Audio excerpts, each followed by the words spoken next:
Let's talk about the time that PBS actually tried its hardest with PBS Kids. It just continues to bubble and let's just talk about all of it. And of course, we're going to end with, I forgot what they called it, but we'll talk about the ending where they technically gave up, or at least where it's to the point they didn't really try too much. Anyways, let's just go with this, and they're most likely stuff I missed, which, hey, that's why we're going to talk to dialogue, and that's how in the world you comment, right? So anyways, we're going to start kinda at the point where they landed Arthur. 1997, 1998, they landed Arthur. That was a win. And Arthur did so much. It was a win. Just like how they got Sesame Street and just like how they got Barney. That was a win. And then after that, they, for some reason, decided to experiment with the Teletubbies. And then, out of nowhere, they even allowed the Teletubby clone, Boova, to show up too. And it's like, listen, if you got someone that's trying to copy the thing that you have, why in the world would you be like, oh yeah, it's cool to have them there too? No. Even though it was kind of cool being like, oh man, their powers is that they have voices that actually will melt your brain. That's awesome. Too bad the Simpsons passed on them, but it would have been cool if they did it. It would have been cool if they did it. And then after that, since they had a good relationship, they eventually landed Clifford. I'm trying to remember. I think Clifford came before Between the Lions, I think. So they landed Clifford.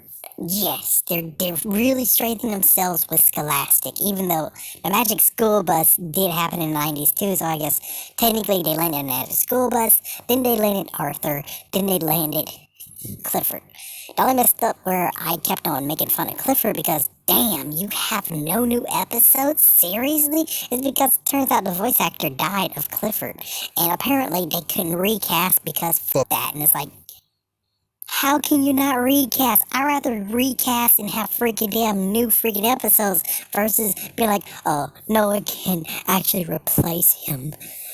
We're done. It's like, no, Kel Mitchell deserves to have more damn ass money, damn it. Kel Mitchell deserves to have more money, damn it. More money. Yeah, and then Between the Lions eventually happened, which that was a cool idea, cool concept. I forgot about Puzzle Place, but no one remembers Puzzle Place. They most likely will now only remember Sid the Science Kid, and well, that's now even in syndication where it's like, you don't need to make no more episodes. We're cool with just these episodes right here. I hate it. I hate that idea concept, but that's apparently one thing I should rant about later. But also, let's see, so they landed that. As soon as they landed Between the Lions, they also, I think at this point, yeah, after Between the Lions, at this point, this is where they start the initiative being like, hey, we're going to make Sunday mornings awesome. But note, they used to be cool and had some interesting rarities on Sunday morning, like Animalia and Red Wool, which I don't even know they even finished Red Wool. Like, Animalia was like this one where it's a crazy hybrid, but I thought it was pretty cool. It's like, I do dwell on it, being like, what exactly was the story of it and how did it end? It's like, I'm pretty sure they canceled it. Oh, don't forget that they tried Dragon Tales. Don't forget, they tried Dragon Tales in 1999, and that lasted for quite a bit, and then it's a sad story. You can find it on YouTube of how bad it was, where it's like season 3 made it so it showed that they were just truly in a coma. And then it gave them like, okay, here you go. We gave you some medicine for like a few weeks. And then it died, officially died. It's like, you bastards. And then of course Cyber Chase, which I think Cyber Chase happened in 2003, maybe even 2001. I didn't care about Cyber Chase. That's the weirdest thing. You got Gilbert Gottfried, but yet I didn't give a crap about Cyber Chase. I made fun of it. That's how bad the thing is. Like, and it has my favorite subject involved with it, but yet I said it sucks. How bad did you do to make me say it sucks? frick? But more importantly, it's on the Sunday mornings where they decide to actually make a block between 7 a.m. all the way to 10. So this block actually consisted of Elliot Moose. Wait, when did the Bearstein Bears got in here? Did they? I don't think the Bearstein Bears came there. I think that was later. But yeah, Elliot Moose, Marvin the Tap Dancing Horse, George Shrinks, uh, of course the bombshell of Corduroy getting his own show. Holy frick. Oh yeah, don't forget about Seven Little Monsters. 8. It's like, oh my gosh, that was crazy as frick. So let me check. 7, 8. There's one show I'm forgetting. It's like, yeah, there's one show I'm forgetting. Oh well. The interesting part about this one is that they were trying their best and then it just crumbled. It just kept on crumbling. And it's like, gone, crumbled. But yet they kept some of the shows. Like Elliot Moose is gone. Apparently that was their biggest show ever to land. And it's gone. And eventually Cubo got it. Marvin the Tap Dancing Horse. That was a random. Cubo got it. George Shrinks? George Shrinks stayed until like at least 2009. So it stayed for years. That's the craziest part. Solo Monsters eventually just grew to where we don't know where it is. We have no idea. Corduroy, of course, just like Elliot Moose, is a very cherished item to the point where we don't know where it is. I bet to try to even get into syndication will be $100 plus, maybe $10,000. I don't know, but it's a big deal. That's about it. It's like, yeah, that's about it. That's almost everyone I talked about. So it's kind of sad where they tried to make an attempt again, but this one was on Sundays. They made a big push for Sundays. I think it was Bookworm. Oh, I remember. It's freaking Timothy Goes to School. That's it. Timothy Goes to School. That was the other one that I forgot. And Cubo had it. Not to mention Cubo had it. I think it got passed around. Apparently this show is so damn cheap that I think even Nickelodeon had it. Or Nick Jr. at one point. It's so cheap apparently. It's like that show is so damn cheap. Oh my gosh, what the fuck? It's like Timothy didn't deserve that. Timothy deserved to go against Franklin or Little Bear. That's what Timothy deserved. But no, Timothy got dissed. Timothy got seriously dissed. But they tried it, they failed, and I guess why not? Let's do some little going through the freaking pages a little bit more. Don't forget they tried to get Maya Miguel, tried to be down with the freaking Latinos. They tried to get down with it. And PBS Kids Go, that was like the big start. And what other shows did they have? I don't remember. I think they just framed every show, but Maya Miguel was the one that had the most, like, yeah, and that was shown in National Geographic's Kids. I had that book at magazine. So they were pushing that. And it worked for at least 2 years. But considering Maya was a little bit freaking annoying and Paco pissed me to fuck off. That's the thing. It's like, I'm cool with Maya, but Paco pissed me to fuck off. Frick you, you damn parrot. I would shoot your ass. I don't think, when it comes to Latinos, it's like, I can't speak for them, but they're trying their best, you know? They're trying their best. If you had like a few who actually were a part of it, which I don't know who actually wrote it, I have no idea. I think they tried their best and I think it was good. They did their best. It's like they really actually had it. Just like how Dragon Tales really actually did have the flair of Latinos and Latinas. They did. The only messed up part is that it wasn't getting too popular. Or, well, Dragon Tales got a decent popularity, but in the end, it just... Anything else? Like, it's good that Casa Grande actually still has their chance, even though it's getting ridiculed. They tried their best. it's still alive, but oh my gosh, Oi Primo? There's a reason why Oi Primo is not here in America. Yeah, they're trying it in the other Latino and Latinas countries. They're trying it Latinos and it's freaking messed the fuck up. Disney most likely is trying to make sure that what are you talking about? No, that don't exist. It's like you can find it on YouTube, but in America, like actually in America, can you find it? No. Not by legal means, not by using Disney, not by using Disney Plus. You have to do something illegal to actually see that damn series. And from what I heard by one person or maybe two, it kind of fucking horrible. It's basically a messed up Latina stereotype, which is like, damn. But anyways, yeah, scurrying like a little bit ahead. I think one thing that they did actually score, which sadly a big world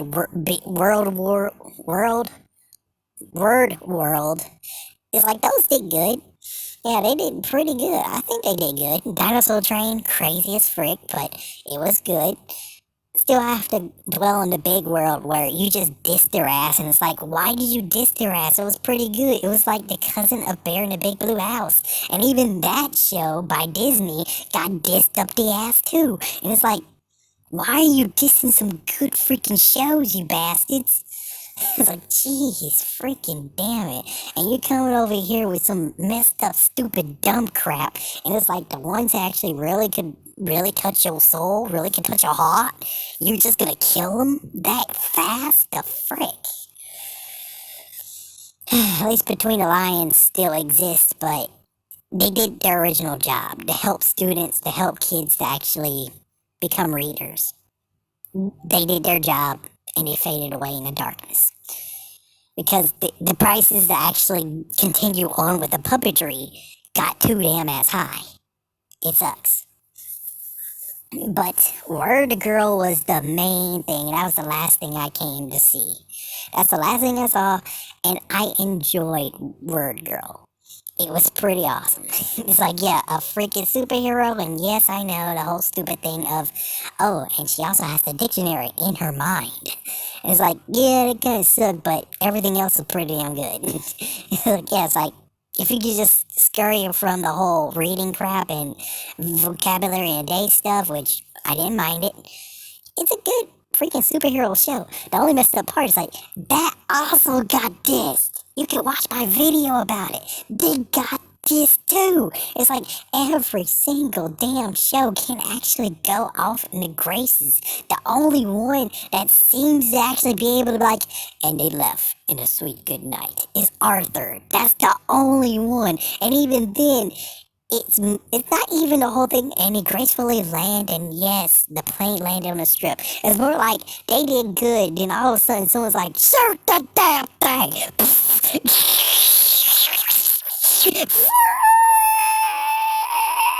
It's kind of like that, where it's like, yeah, as soon as you freaking got really into politics, the fuck.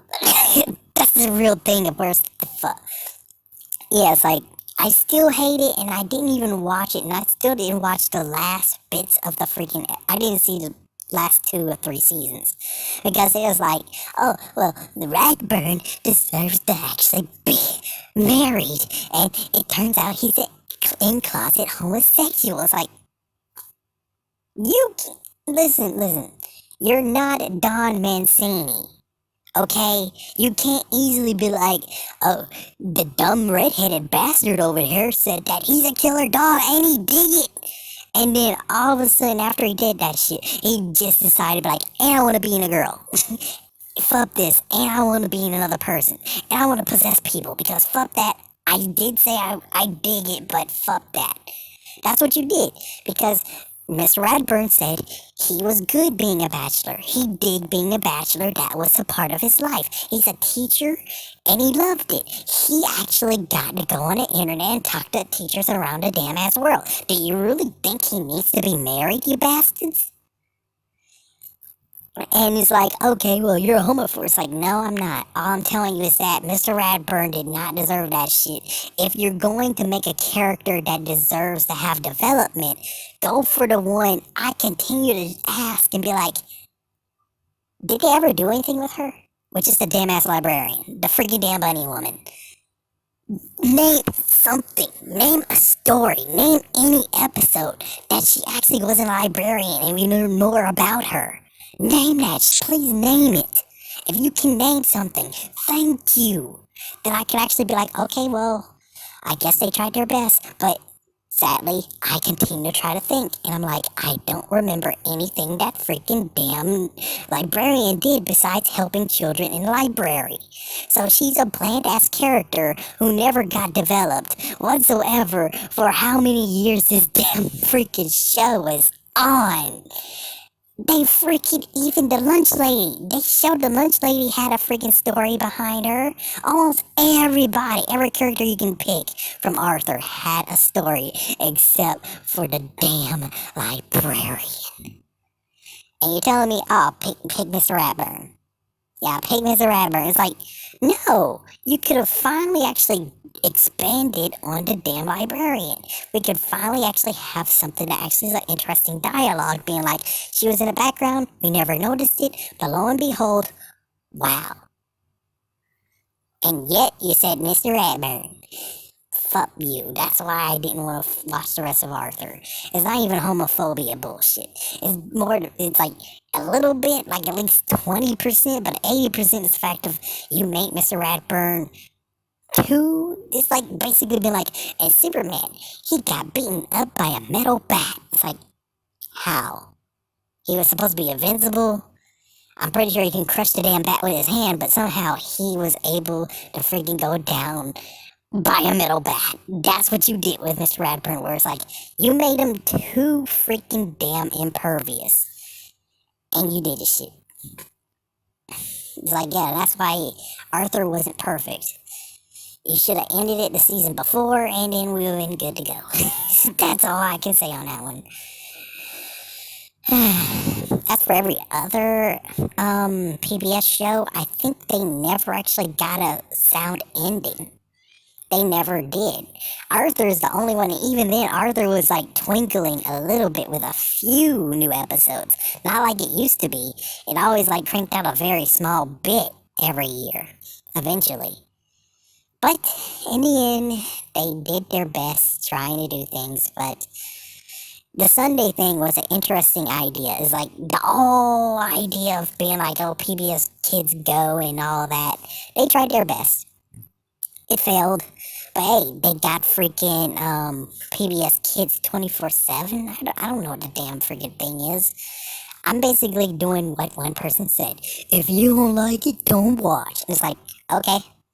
Then I'll never watch that damn freaking 24/7 show because it has Arthur on it. So, okay. I'm taking your advice.